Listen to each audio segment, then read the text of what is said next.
Okay, so you can trace this all back to Taylor defeating Loom, but you can trace Taylor defeating Loom to the bullies pouring juice on her. So... Oh, yeah. Who are the real Endbringers? Yeah, Madison.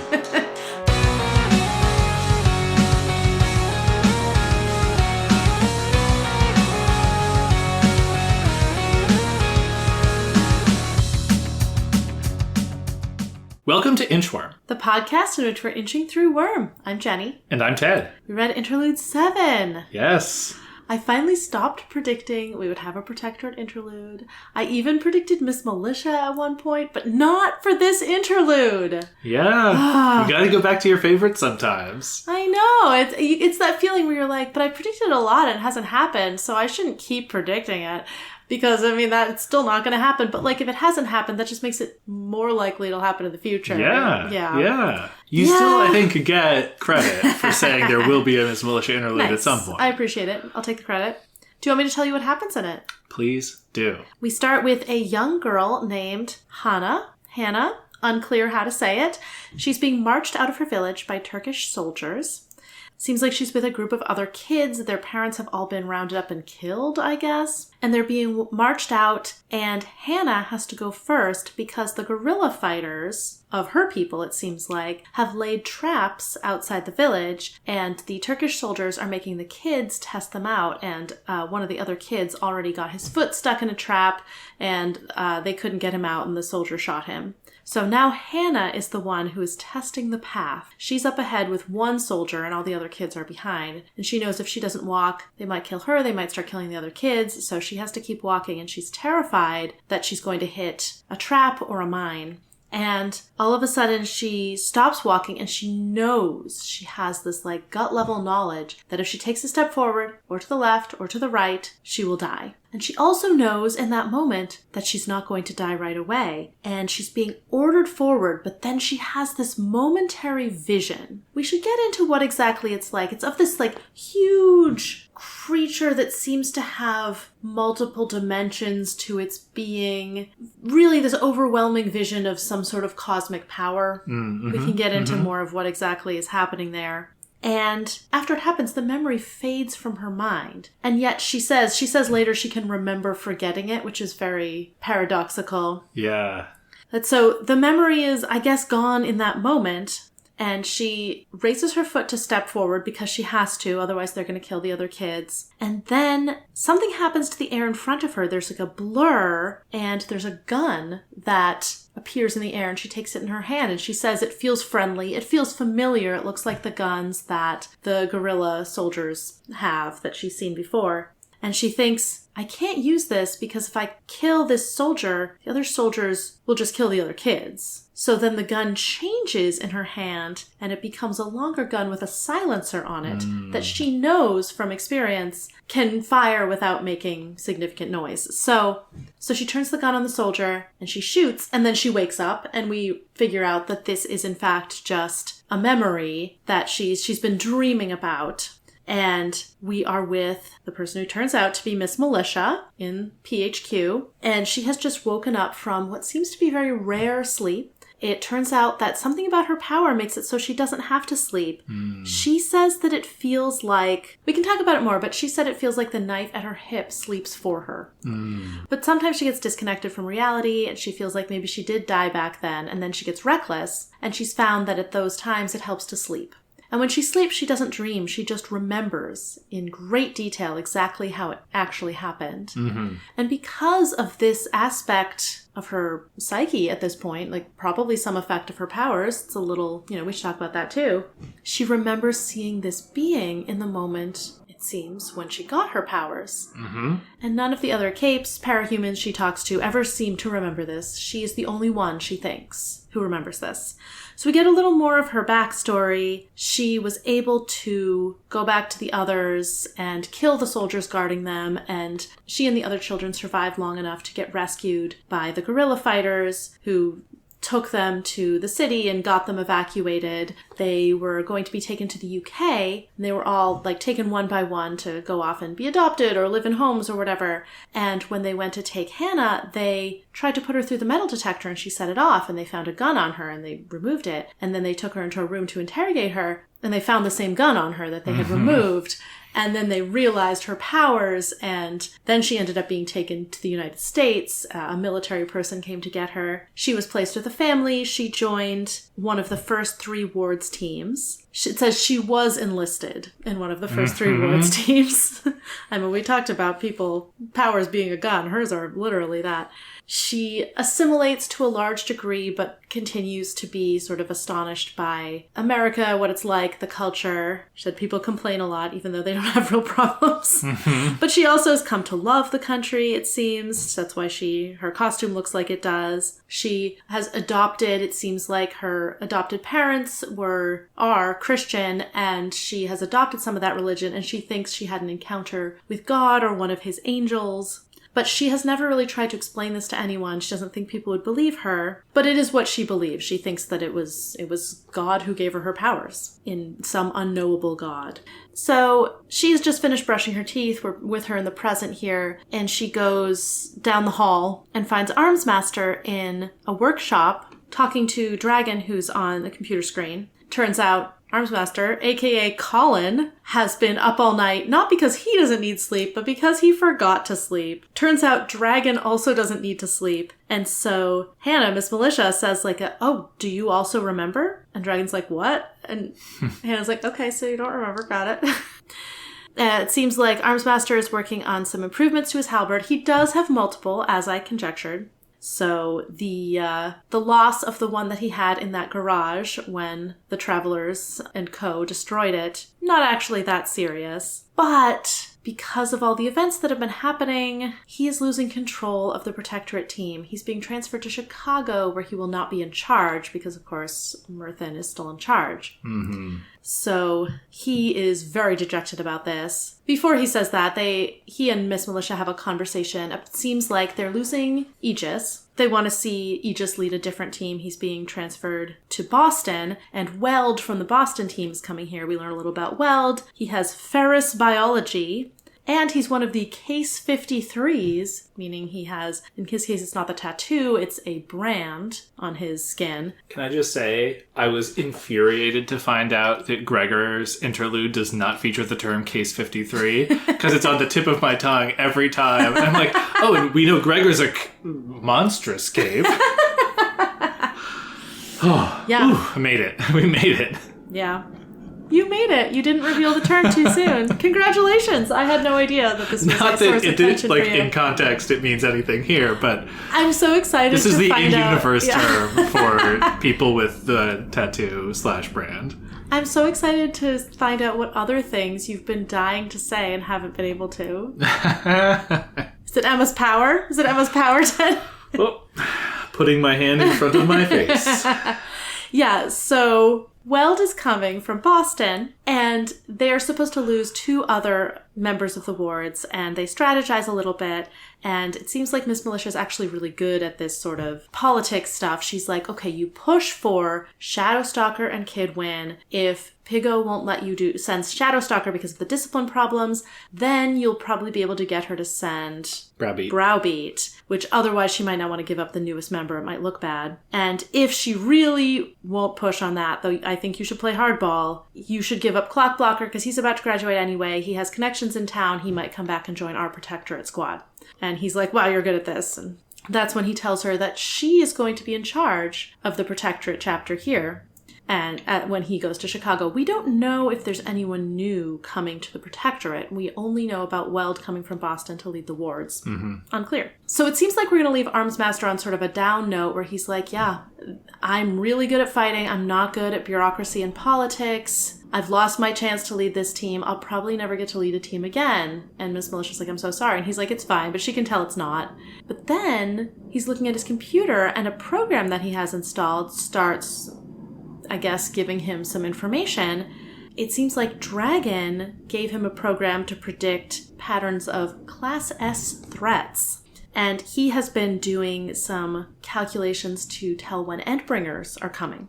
Apparently, there are patterns to when they come, but it's not totally clear why, and it's hard to predict. But they've really been getting precision on it, and it seems like they target vulnerable areas. And with all the activity that's been happening with the ABB, Empire 88, all of the fighting, all of this has created an environment where Brockton Bay is an appealing target for them, and his data is saying that one of them is coming. So it seems like, it's not like at the city, but Dragon says, yeah, that's solid enough that we should call for help. And he sounds the air raid siren. So that puts us in time. Like, that is when, it's early in the morning. That's when Taylor and Lisa are at the apartment or at the loft, and they hear the siren. So they're calling for help.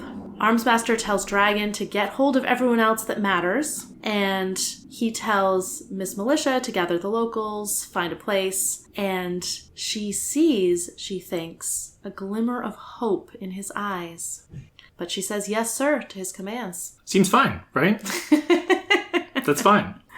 Yeah, I mean, that's dark, Armsmaster, man. The idea that, like, an Endbringer is coming and you're happy because it means you might not lose your command. I mean, very much in line with what we've seen from him. Mm-hmm. Mm-hmm. And it's funny, like, Miss Militia doesn't have negative things to think about him. She doesn't seem like a complainer in general, as she says. But she's not like, I wish he were less obsessed with his ambition. Like, she seems to be like, I respect that you're ambitious, and seems to treat him as a good colleague. And she, despite being good at politics, has not read the writing on the wall successfully for him, right? Mm-hmm. I feel like that says something about how she sees him. Kind of like, she's like, oh, you're going to Chicago. It must be a promotion. I'm so happy for you. So There's true. no part of her that's like, oh, I saw this coming. I'm so sorry, buddy. Or like holding her tongue until he characterizes it. That's true, actually. Right. She seems to be good at strategy, but perhaps not very observant, not very proactive in her strategic thinking. Mm-hmm, mm-hmm. Yeah. Which is interesting. We'll see how, if she ends up in charge, could go either way with the Armsmaster thing. If he does defeat an Endbringer, or the heroes defeat an Endbringer under his watch, maybe he'll be able to hold on to his post or get an actual promotion. Unclear. I feel like he's unstable, though, so... Yeah, so the little pity party he threw for himself didn't bring you around. No. I feel guilty talking about Colin, as we learn his name is, in Hannah's interlude at the start. But since we're there, I do want to just read his little, victim statement. Yeah. I mean, it's just because it's the note that it ends on. Oh, yeah. No, I get it. Sometimes it's nice to go backwards. He says, I'm good at this. Better than most, if you don't mind me boasting. Everything I bring to the table, I worked my ass off for. That's true. But when it comes to shaking hands, managing people, navigating the bureaucracy, I'm not good at it, won't ever be. Because of that, I'm getting demoted, and I can probably give up on ever being in charge of another team. Well, buddy, if you're not good at it, why do you want to do it? Why do you want to manage people if you're not good at managing people? Why don't you just be the best hero you can be under someone else? Yeah. That absolutely seems what he's well suited for. I also, the fact that he's like, if you don't mind me boasting, right after he's like, oh my God, Hannah, you're so good at this. And she thinks to herself, I wasn't sure how to respond. Colin had his strengths, but he was right. Like, I am good at this. But she's not the one saying it. Right. No, I think that whoever is transferring him to Chicago has absolutely the right idea. I think if he does stay in Brockton Bay, it's going to be disastrous. Yeah. Because Brockton Bay is going to need a leader who can rise up against Coil. Mm-hmm. And Armsmaster is not that leader. Like he said, he's bad at a lot of this stuff. He's good at fighting. Yeah. He's good at his tinker tech. Yeah. He should stick with that. I don't know that Miss Militia is like the amazing leader who's going to save Brockton Bay from Coil. Yeah. But she at least might be potentially more willing to collaborate. Like she doesn't have the bad blood with Taylor that Armsmaster has at this point. That's certainly true. And she seems like a very reasonable person. Like, she seems like she'd be willing to hear them out. Like, I think if Taylor had written to her, she seems kind of deferential to Armsmaster, so she probably would have just turned the information over to Armsmaster. She maybe isn't someone who shows a lot of initiative. She doesn't seem like she's done a lot of guiding her own life. Yeah. So I don't know how she would have reacted, but she does seem to be good at this sort of strategy, people managing thing, and Armsmaster seems to be good at being a solo fighter.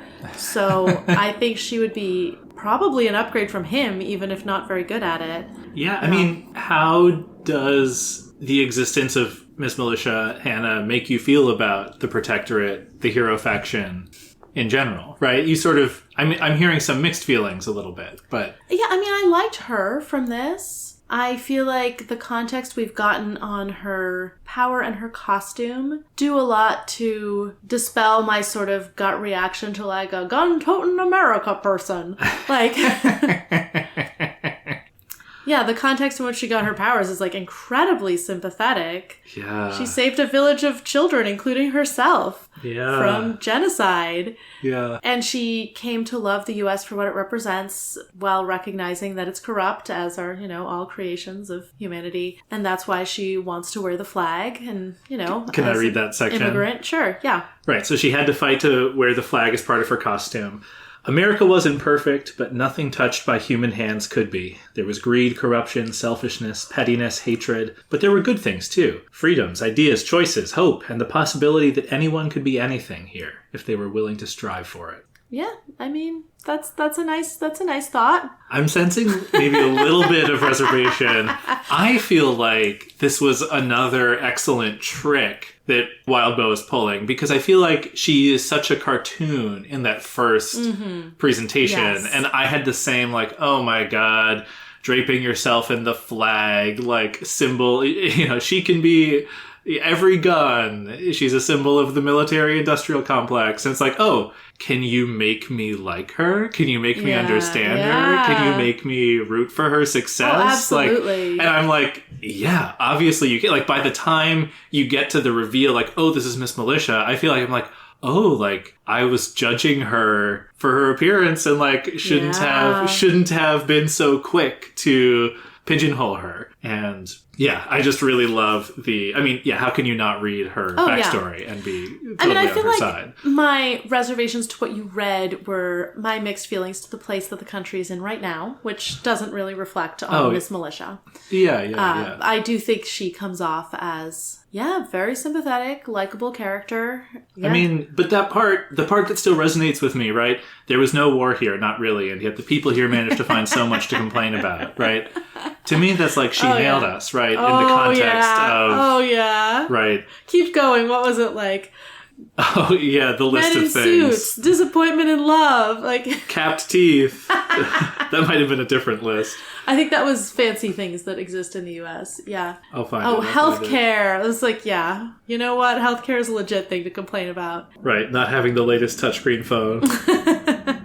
Yeah. You know what? We like complaining. I mean, but then to really bring it home, such complaints often carried more emotion and fervor than anyone in her village had used to bemoan the death of loved ones or the methodical eradication of their people. God, we thought her weapons were all like she guns heard and the stuff. Complaints of her friends and coworkers. She simply nodded and gave the necessary words of sympathy. Just skewered. Yeah. And like, picture of restraints. Hannah Militia, if that's her last name. If that's her real name, yeah. She doesn't actually have a cape name. Yeah. It's just her last name. But it also seems like she was really strong-armed into this fight, and it doesn't seem like she ever chose it. But she does seem to love the country and what it stands for, and so it doesn't seem like she's reluctant to be part of this fight. She was sort of picked up by the military-industrial complex and placed in the wards program. Well, there's this beautiful passage when she gets back to the village. She decides that she has to keep her powers secret because she doesn't want to be exploited. She thinks whatever the powers are for, they weren't for this, right? So she's seeing this guerrilla conflict up close. Right. And then she escapes, and then she's part of the system just getting placed into a foster home, and then she gets pulled out by the U.S. military and put into the wards program. And she remarks about the assimilation process, right? It's not that she liked it or didn't like it, though she grew to love the country. She just felt like she had nothing to complain about because it was so much like objectively better. And but having her rise to now being the head of the protectorate in Brockton Bay, when we don't she's always really been a follower. get her thinking like, this is what I have been striving for, or even just like, this is a cause where I feel like I'm being used well, right? Like, that's a great point. Like, there's a little bit of that tragedy to it, that at first she's kind of like, whatever my power was for, it wasn't for this. But then 26 years have flown by, and here she is, second in command to Armsmaster, but hopefully now promoted beyond that. We'll see. Yeah. We just don't really get her reaction to it at all. Yeah. Which I don't think means she doesn't have a reaction. Oh, yeah. And that is something, we've seen a lot with Wildbow, where he just sometimes won't give us the character's reaction in the moment. Oh, yeah. And with her, we may never get it, because I don't know if we'll ever return to her head. Right. But... To me, it's an open question. Yes. Right. It's like, it's this idea of, has she made an active choice that she's happy with, or has she been buoyed along, kind of taking it, as she says, her mantra in the woods is one step at a time, taking it one step in front of the other, right? That maybe not having that big picture focus. That connects to her like potential lack of ambition too, right? The sort of being very much in the moment. Yeah, that's a good point. Yeah, I mean, she's already risen so much higher in terms of what she has in life than she ever expected to, than she certainly expected to that day in the forest. Yeah. And so it seems like, ambition doesn't feel like part of her makeup. Which, it's funny, when they were at the gala and Armsmaster kind of threw her under the bus, being like, maybe not a machete. And you made the comment of like, well, if she didn't hate him before, she does now. And I don't think she does. Like, we don't get that from her. Roy, she said, yes, sir. Yeah. And she got, Yeah, she seems like she's a good eviscerated soldier. by Regent for it. Yeah, she's a good soldier. Yeah. She doesn't reflect on the Regent thing here. Yeah. All right, what shall we talk about now? I mean... There's so many things. I guess, we can get into Miss Militia, or we can talk about some of the other tantalizing things. Like, we've got some weird cosmic stuff, as you said. We've got some dragon and Endbringer stuff. Let's talk about the weird cosmic stuff, including, which ties into the Cape Origin thing. And we also have our new case, what was it, 53s? Case 53s. Yeah. Yeah, so I want to read that passage. I took so long to read this chapter because I was like reading that page over and over being like, what the heck is happening? It's like, I feel like I should understand this, but I don't. All right. She saw something vast. It wasn't big in the sense that the trees or even the mountains were big. It was big in the way that transcended what she could even see or feel. It was like seeing something bigger than the whole wide planet, except more. This thing that was too large to comprehend to start with. It extended. She didn't have a better word to describe what she was perceiving. It was as though there were mirror images of it, but each image existed in the same place, some moving differently, and sometimes, very rarely, one image came in contact with something that the others didn't. Each of the images was as real and concrete as the others, and this made it big in a way that she couldn't describe if she were a 100-year-old scholar or philosopher with access to the best libraries in the world. And it was alive, a living thing. And then a paragraph later she thinks, it's dying. The outermost extensions of the creature were flaking off and breaking into fragments as it swam through an emptiness without air, not moving, but sinuously adjusting itself through the existences that held the echoes, shrinking away here and swelling there, carrying itself away at a speed that outpaced light. In its wake, flakes and fragments sloughed off of the entity like seeds from an impossibly large karahindiba or dandelion in a steady wind, seeds more numerous than all the specks of dirt across all the earth. One of those fragments seemed to grow, getting bigger, larger, looming in her consciousness, until it was all she could perceive, as though the moon was falling, colliding with the earth, falling directly on top of her. And that's when she presumably gets her power. Yeah. So, yeah, and then the memory fades. Yeah, so... Seems like no time has passed while she was perceiving that. So it's vast, faster than light, extends through multiple simultaneous cells. Yeah. Sheds seeds like a dandelion. Yeah. Moves sinuously. Hannah thinks it's dying. Yeah. And then Hannah gets seeded. Yes. In an instant. Mm-hmm. I mean, what? What, pretty Jenny? Pretty much. Well, she concludes later that it's it's God or one of his warrior angels. And she thinks, people might make fun of that belief, but she would rather think that than have the notion that, what does she say? That this was something other than a benign entity watching over humanity, that it might be malign, or even worse, that it existed with no conception of the effect it had on mankind, an elephant among gnats. It wasn't a comfortable thought. Yeah, certainly if you'd seen something like that, you would not want to believe it was hostile. Right. I love that she's so sure in her conviction, but Wildbow does give us some other perspectives on it, yeah. right? Like, he circles back later to be like, well, some people might think this, even though Hannah's going to be like, this is an angel. But it's like a nice way to keep the options open or fuel some of your speculation at this point. Right, but it seems from this like parahuman abilities come from some sort of cosmic deity, at least vast being, shedding bits of itself that land on humans and give them this power. And maybe something about being in an extreme situation opens people up to this. And then they immediately forget, except something about her power makes her remember it perfectly. Even she remembers the moment of forgetting. Right. Yeah, which is especially fascinating if you put it next to the idea that the government, presumably, maybe not, is creating these so-called monstrous capes. Yeah. With this, like, Case 53, whatever this is, some program that is giving people these powers. Presumably it's not tapping them into the cosmic being. Interesting. Which would potentially mean that we have two very distinct varieties of capes, of parahumans. There are the people who got their powers from some sort of cosmic being, and then there are the people whose powers come from chemicals, electricity, something in a lab. Yeah. And what does that mean about how their powers operate? Does it mean anything? I mean, if you can do weird stuff, does it matter where your powers came from? I don't know. It is interesting. We've observed multiple times that there aren't any useless powers in this world that we've encountered. Yeah. Everyone's powers seems to be pretty robust, have a lot of applications, like, just be the kind of thing you're like, oh yeah, that would be cool. Even someone like Gregor, who maybe you wouldn't want the problems that come with his physical form, like his power is still cool. He can use it in combat. It's, useful. And there's no one like, who's like, my power is my fingernails grow extra fast. Like, right.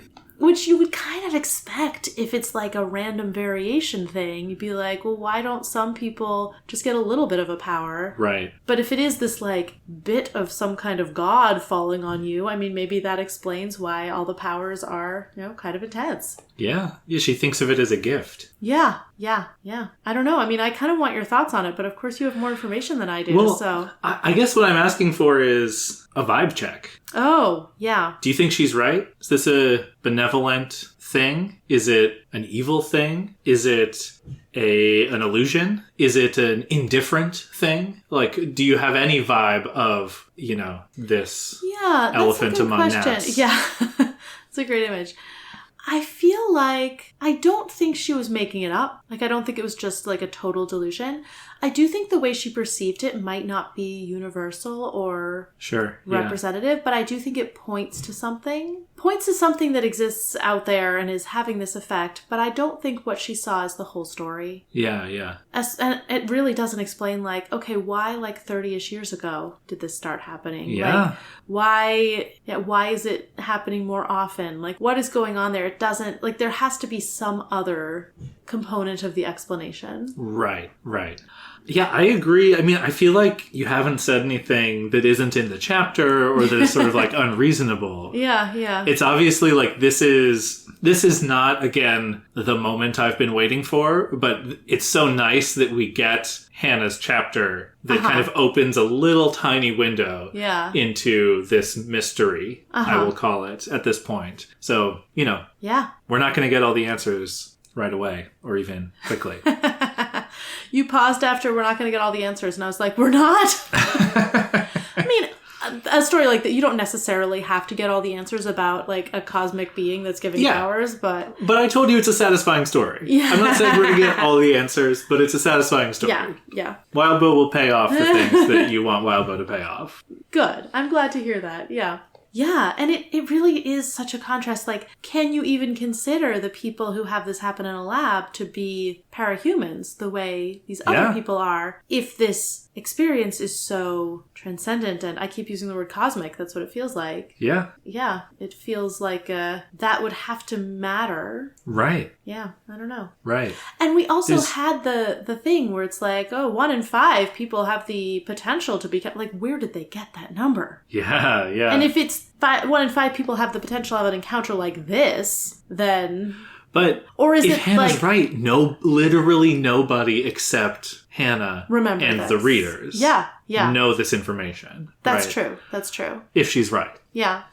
Which is kind of wild and says something about her that she chooses to keep this secret. It feels very much in line with the other parts we see of her, where she's like, I don't complain. I follow orders. It's chill. Like, the fact that she has this potential piece of information that could be really useful, especially this whole thing about, like, case 53s, it seems like they know potentially that parahumans are being created. This is a piece of intelligence that could be useful to the scientists. Yeah. But she really is just considering it in the context of, like, look, this was my personal experience. This is what I believe about it. I don't want to tell anyone because I don't know that I'd be believed, and I don't, I would rather live with my view of how it happened rather than open myself up to people telling me it's not true. Yeah, and she's like someone who didn't grow up in a world with parahumans, right? So true. Based on the timeline, 26 years earlier than the story starts, this was 1985, only 3 years after Scion appears. So she would have been,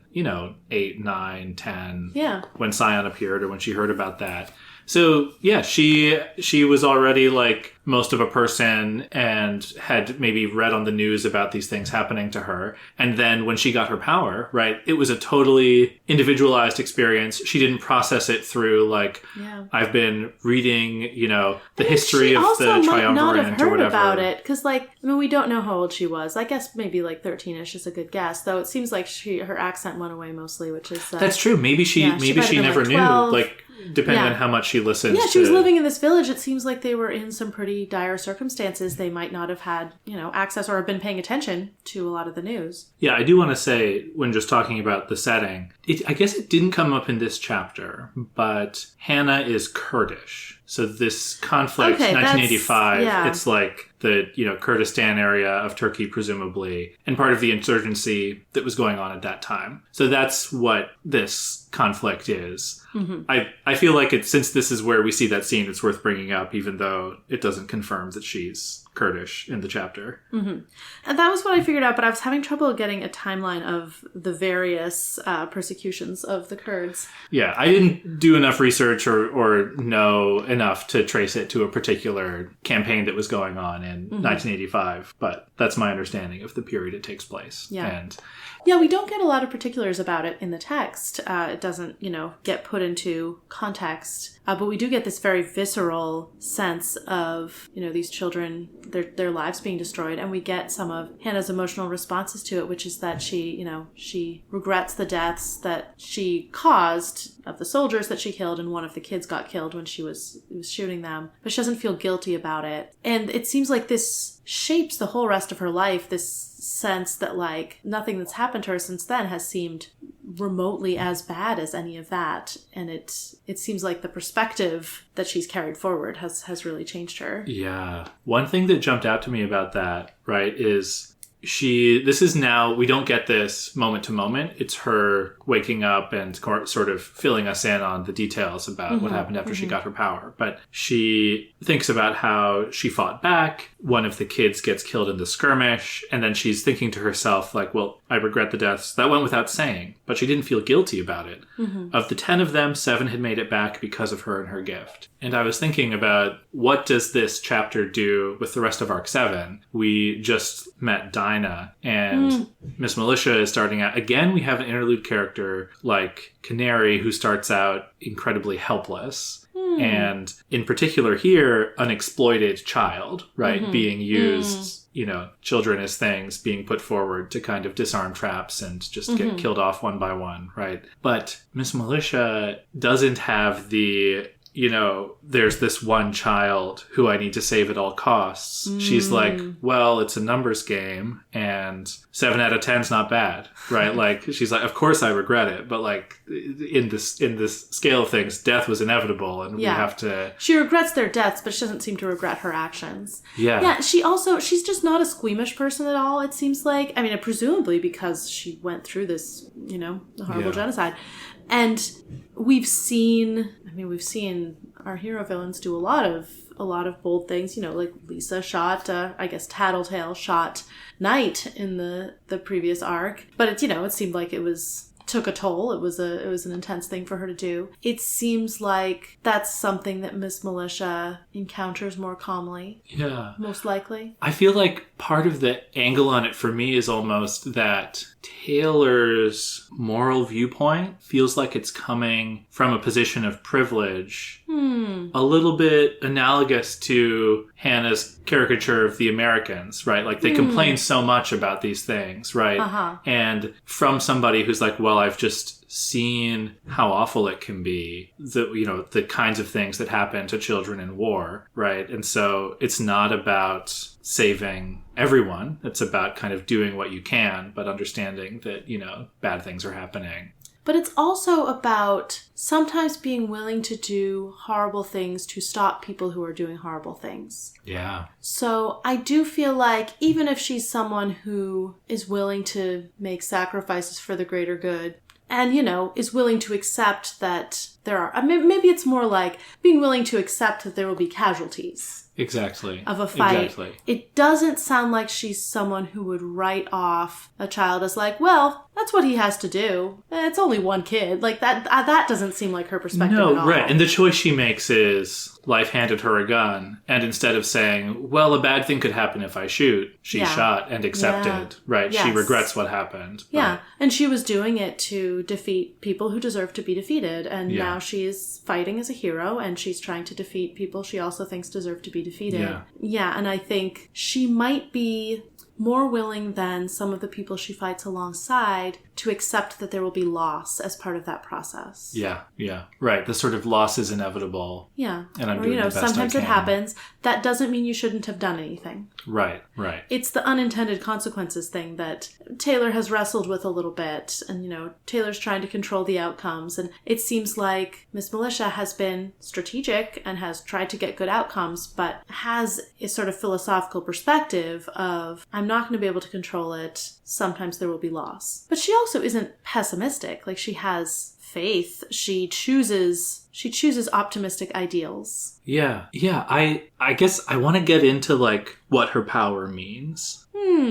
I guess first, so when did you realize it was her? Not until, she walks in or she talks about the flag on her costume, or did you recognize the like crackling gun in my hand? This must be Miss Militia. So when the first gun showed up, I thought there was like a portal effect going on, but then when the gun transformed with the silencer, I was like, oh, it's definitely Miss Militia. I think I thought of Miss Militia with the first gun, but then when it transformed, I was like, oh yeah, this is her origin story. And I had thought when she was walking through the forest, I was like, are we going to see a trigger event? Yeah. And then she says that she knows that the next step will kill her. And I was like, oh, is this a parahuman with like precognition? Right. Or like almost able to see the possibilities of the future. And then it doesn't seem like it. Like, it doesn't sound like that's part of her power suite in general. No, I think that... Was that more about the encounter with the being? I think that speaks to her feeling. I feel like that's her irrational fear. Fair. It's not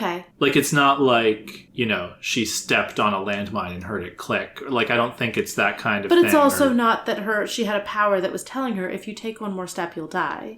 I don't think so. I mean, that's how I interpreted it, rereading it. It's a little, I feel like it's ambiguous. I feel like it conveys to me that feeling of being trapped.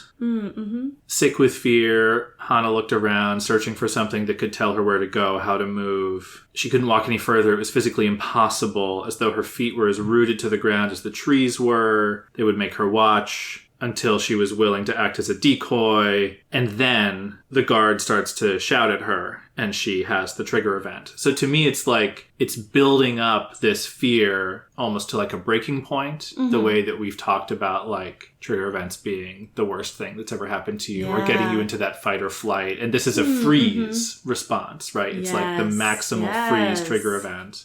And I mean, one of the most striking things to me, right, is she gets a gun. Like that's what her power is. And then she just thinks, but this won't work. And her power gives her a gun with a silencer, right? So like, I don't know.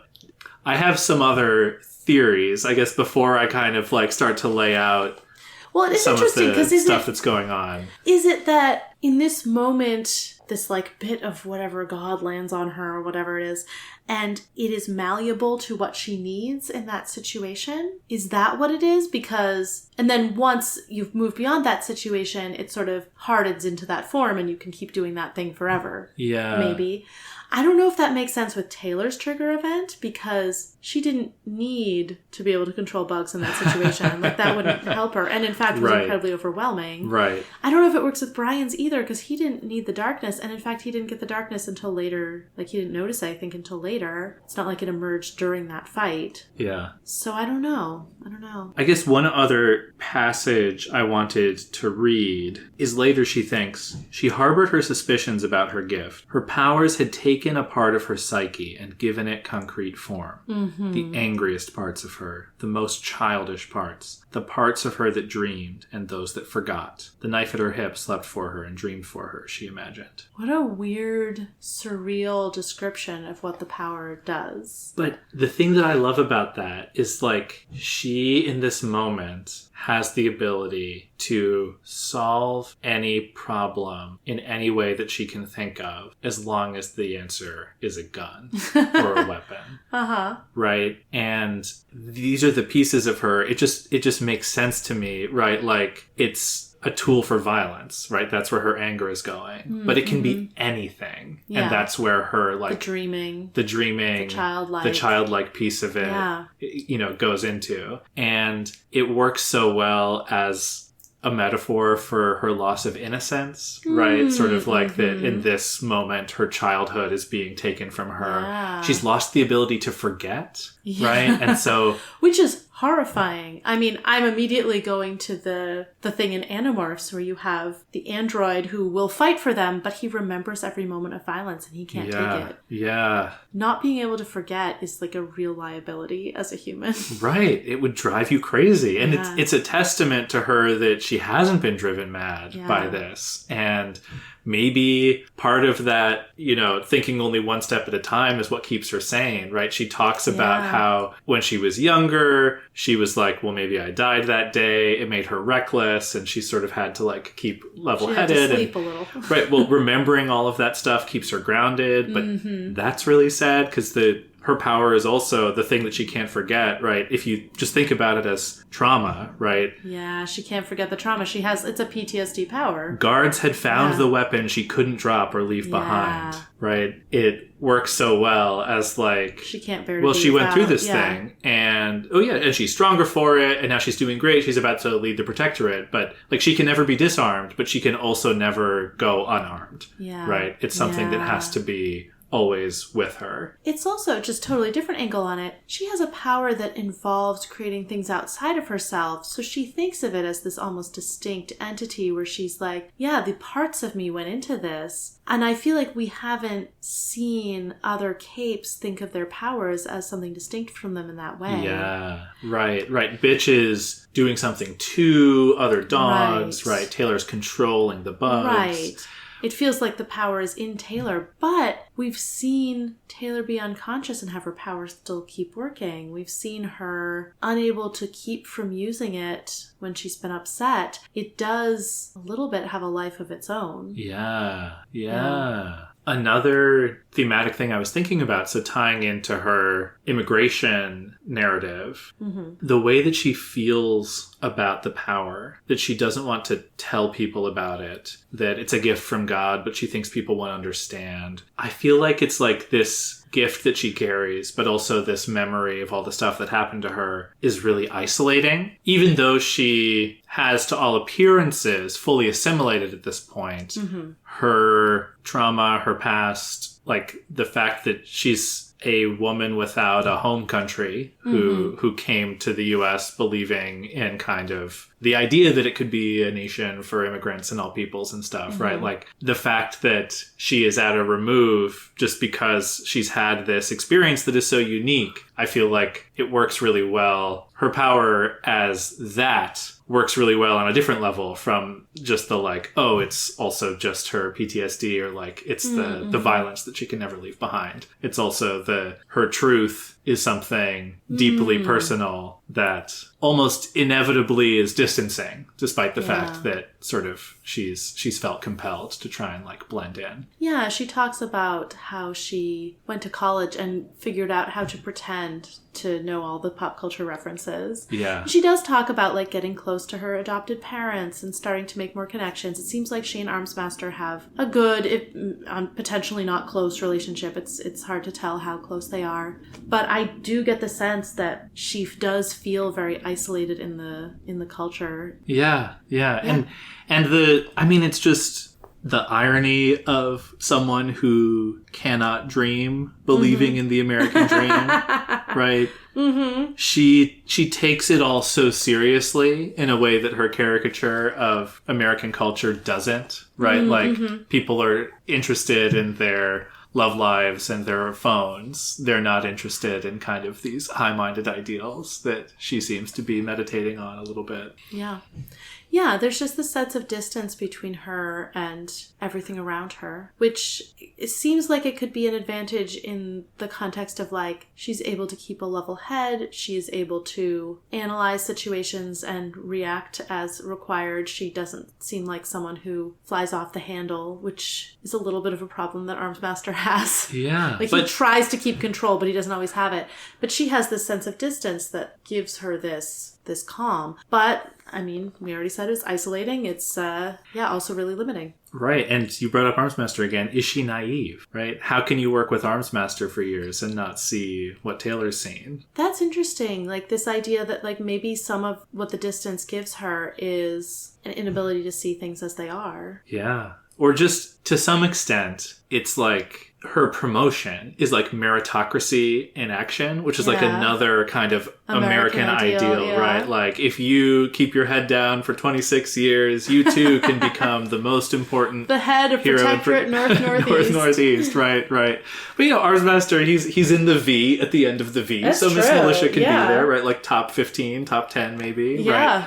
Right. So, like, it's both a gift to be able to, like, view that and believe in it as true. But I feel like the chapter sort of invites with that ending, the sort of, like, yes, sir. It's like, I don't know. Like, is she careful enough that people aren't using her at the way that she uses her guns, right? Like, is that kind of what she has settled for intentionally or not? Yeah. I feel like the whole Armsmaster promotion demotion thing, it really is just a reflection of the problem in corporate America where the only way to advance is by managing people. Which is not everyone's skill set. Like, not everyone is good at managing people. Like, there should be ways to, like, get higher in an organization without also being a people manager. And that's Armsmaster's tragedy. Right. Oh my gosh. That's so true.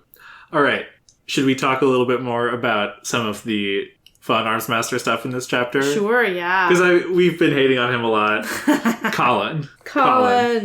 Yeah, you mentioned the backup halberds, right? Amazing. Oh, yeah. I love that he's zooming with Dragon. Like, this is, to me, this is so delightful. Yes. It also feels like this is a recent collaboration. Like, I'm wondering if, like, the Loong situation got them connected. Because I feel like at the end, he's like, okay, well, I made some modifications using your data, and like, let me tell you the password. And she's like, no, I already broke through your security. Like, like, I feel like they're two tinkers collabing. And like, I really like the high level tinker heroic teamwork, right? Like in a story where information is so important, it's great to see tinker data science, right? Yes, and again, be reminded that Armsmaster sucks, but he's smart. It's great to have a smart antagonist, right? Like, yeah, he knows his limitations. He confesses them, but he is good at the stuff he's he good at. alerts the city that an Endbringer is coming. Like, you gotta give him credit. Like, that's on him. I mean, in theory. In theory. But Dragon agrees. A dragon seems extremely competent. Yeah. I didn't get the impression it was a new collaboration. I kind of don't want it to be, because that feels like Armsmaster is like making new friends in high places, and I feel like he shouldn't be. Well, the other thing is Hannah's cautious around Dragon, and Armsmaster has to kind of be like, no, it's that's okay. True, that's true. So that's another thing where I got the vibe from. That might be possible. I don't actually know. Right. Like, I don't remember or think it's mentioned how much they've collaborated before this point, but maybe we'll find out. Poor Armsmaster, he's here with Miss Militia, who's like, yeah, I don't really sleep. And Dragon's like, oh yes, my power's done that too. I don't have to sleep. And he immediately is hit with the biggest wave of jealousy anyone has ever had. Yes, I'm so glad you picked up on it. This is someone who uses every minute of his life in the mad scramble to get ahead and stay ahead. If he didn't have to sleep... It's such a good, like...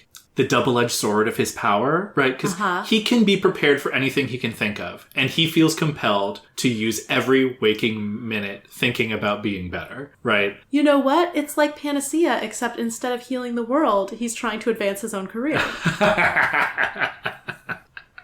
Sorry, were we not hating on Armsmaster anymore? Was that the plan? No, I was just saying, he's got a tinker workshop. It's cool. It is cool. He shows off his new halberd tip. It's like a blade that can cut steel easier than butter, even though it's not fully optimized yet. Yeah. And Miss Militia's like, I'm sure you'll figure it out. Like, she just seems, very supportive.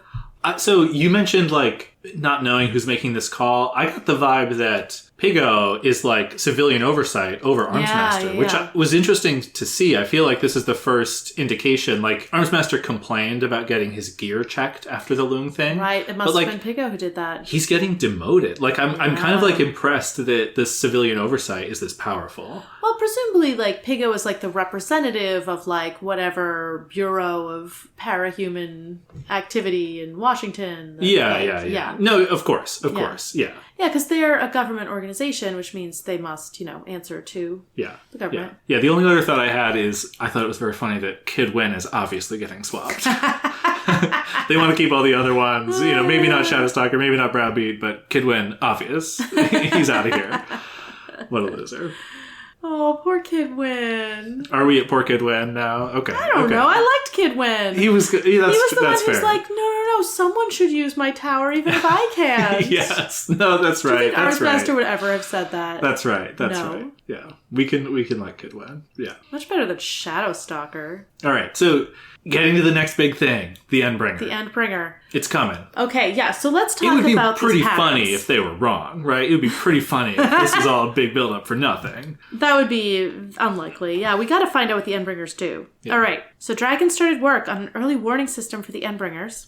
We know their rules. They come one at a time, months apart, rarely hitting the same area twice in a short span of time. We know they're drawn to areas where they perceive vulnerability, where they think they can cause the most damage. Nuclear reactors, the birdcage, places recently hit by natural disasters, or ongoing conflict. Hannah finishes. And Armsmaster says, Brockton Bay falls within the predicted zone, and the city is on the list of locations that rate high enough on the sensitivity or negative media scale. Yeah. Amazing that negative media can bring an Endbringer. Imagine being a journalist in that world. And then abrupt microshifts in temperature, air pressure, and the data is good. The idea that abrupt microshifts in temperature and air pressure signal an Endbringer, like these things, I mean, I feel like they're probably more like the cosmic force that Hannah saw as a child than like any cape we've seen so far. Yeah. Lisa put them on her capes list. Right.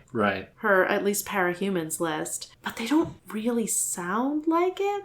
Yeah, certainly it was in the real monsters category of that list. Yes. But Yes. What we've learned does indicate this is something different. Yeah, they feel more like natural disasters themselves. Yeah. No, I'm glad you said that, because that's, I feel like, especially the way that, like, they're doing, like, a hurricane watch program. Like, that's kind of what they're setting up, right? Now they're saying, like, uh-oh, Category 5 incoming, right? Like...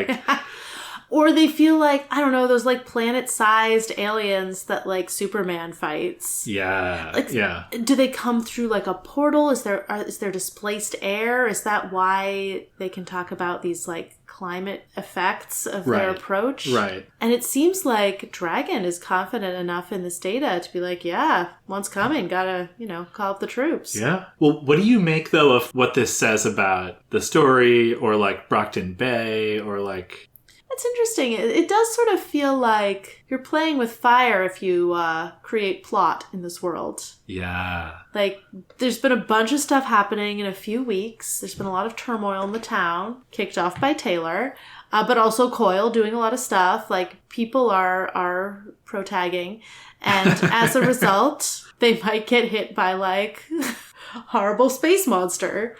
Yeah, I'm glad you said that because I was going to say, you were saying like, okay, well, maybe the odds didn't go down because of Taylor. Mm-hmm. Maybe they went down because of the Endbringer. But the Endbringer is coming because of Taylor. It is another consequence, very attenuated, of Taylor taking out Loon, right? Yeah. And I think to your point, it's like this was clearly set up to be a consequence that Lisa knew about, Taylor knew about. They probably don't know as much as Dragon and Armsmaster do about the patterns and stuff. Yeah, but Lisa. But right, this idea, the setting is, like you said, where plot happens, disaster comes. Yeah. Which is... It's a really fun element, I guess, to have, like, the in-universe explanation for, like, oh, why is whatever's going to happen happen? Yes, why are they getting hit with another disaster? Yeah, it's like, okay, well, they target places where... ongoing conflict is happening. Yeah, there's conflict. Okay, so you can trace this all back to Taylor defeating Loon, but you can trace Taylor defeating Loon to the bullies pouring juice on her. So... oh, yeah. Who are the real Endbringers? Yeah, Madison. Madison the Endbringer. I mean, it is kind of funny thinking about, like, protagonists are people who drive you towards the culmination of the story. They bring the end. Yeah. Ooh, I like that. I mean, I've already said I don't think it's going to be like a literary joke of the Endbringer or like a literary meta concept. Yeah. But... The other bit, this is... not directly related to that, but Armsmaster, when he's looking at the data, says, any data shows a pattern eventually if you dig deep enough. At first I was like, isn't that just p-hacking? Or maybe he's talking about, like, deterministic reduction, like the universe is perfectly physically predictive. Yeah. But right. Patterns can also be fake because you're just looking for any... Not trying to undermine. I'm not saying there's not going to be an Endbringer. They p-hacked an Endbringer into existence. Yeah, you have to look at the data with a hypothesis to start out with. Yeah. I was intrigued by the mention of Gallant's father, I guess, who's been grooming him to take over the family business in town. Like, what's going on with that? Yeah. I mean, presumably they're talking about civilian stuff, not Cape stuff. So what would we have seen? But I'm like, ooh, what's going on here? Unless he's another legacy, like we haven't heard that, like it hasn't been implied. I don't think so. But I also got the vibe that it was... That would have been very cryptic if they were like, yes, Gallant's father, our colleague here at the Protectorate. Yeah, Velocity. I don't think Velocity's old enough. Oh, no, wait. I'm thinking of Dauntless. Velocity might be older. I don't know. Yeah. Though if he hasn't had kids yet, he might not be having any in the future. Not that Taylor's through with him. Yeah, I mean, I'm just skimming through my notes. I'm just so happy with this chapter. I don't know how you felt, because there's a lot of new information, but I feel like even though it's a long chapter, he's doing so much. It's like a great character story. It's great thematic superpowers. It's a whole new setting mystery with this cosmic being. It's filling in some gaps in the timeline, the backstory, she's an original ward, right? It's political wheeling and dealing inside the Protectorate. It's a follow-up on Armsmaster. It's more Dragon, right? Like, it's doing so much and so many things and moving all of these threads forward. The only thing it's not moving forward is Taylor's story, but who cares? We've gotten a lot about that. And it really needed to be filled in on what's going on in the Protectorate as the fallout from, the gala, etc. Right. Exposition about an Endbringer, which may be relevant. Again, I'm not saying it could be relevant, maybe not. Man, you'd think if there were an Endbringer in the story, we wouldn't still have like 1.4 million words to read. All those pages are blank. All those pages are blank. But yeah, just the fact that she's Hannah at the beginning, and then when she wakes up, she's Hannah. Such a nice detail. Wildbow's been very careful with the names, and this is another, even though they're both her civilian identities, it's also very carefully done here. I love that we get this other beat of the like optics in the Protectorate. Miss Militia has the caps on her teeth, so she's got the perfect white smile, but it's like, oh yeah, she's got a beautiful smile because she's had work done.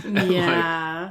Right, it's part of the artifice. Yes. Even though the fact that the flag on her costume is very genuine, right? But the smile is part of the PR machine, right? That when she's looking out at Brockton Bay from PHQ, she's looking through the force field bubble, and there's this prismatic effect, right? She's not seeing Brockton Bay as it is. She's seeing a sort of mirage, right? Where's that metaphor alert? Yeah, exactly. And like a lot of the writing about, I mean, the cosmic stuff is great, though abstract and confusing. Yes, but the stuff about her... Certainly evocative. The passage where she's like, I thought I had died, and I'm like losing my grip on reality, and that's why I sleep, even though I don't have to. I really loved that, God, Armsmaster's jealous, but so am I. Not needing sleep. I wish. Yeah. Oh yeah, maybe this is repeating myself, but one connection that I made is her trigger event is like she's in immediate physical danger and she has this overwhelming fear, and then she gets a gun and she can destroy the threat that's in front of her, right? And that's what her power does. Her power gives her a gun, and it's not just like she can only have violent solutions or whatever. There's a little bit of like you can't solve systemic problems when you are in immediate physical danger, and her power seems to be a solution for that, and that seems to be vibing with her potential blind spot about the like meritocracy, quote unquote, that she's climbed, or like her desire to see the best in Armsmaster or whatever, right? Like her power is about solving problems right in front of her with guns. It's not about, the bigger picture stuff. The other little detail, if her theory is true that everybody had this experience and then forgot it, it's a really interesting truism, I guess, that everybody forgets part of their trigger event and sort of the theme of it. This idea that like there is this key of a thing that happened that could unlock some truth for everybody about this awful thing that happened to them. And by nature of it, you don't get that clarity, right? Miss Militia is like a fluke, like a loop. There's a loophole here, right? It kind of goes into detail about how like, yeah, she had this vision and then she forgot it like everybody else. But because her power means that she doesn't dream and instead just relives her memories perfectly, she remembers. She remembers forgetting. Yeah. And I guess we don't know, like you said, we don't know that everybody's had this experience, but it's really interesting that if that's how it works, everybody has this essential blind spot in their most formative experience. But we've been talking for a while, so we should wind down.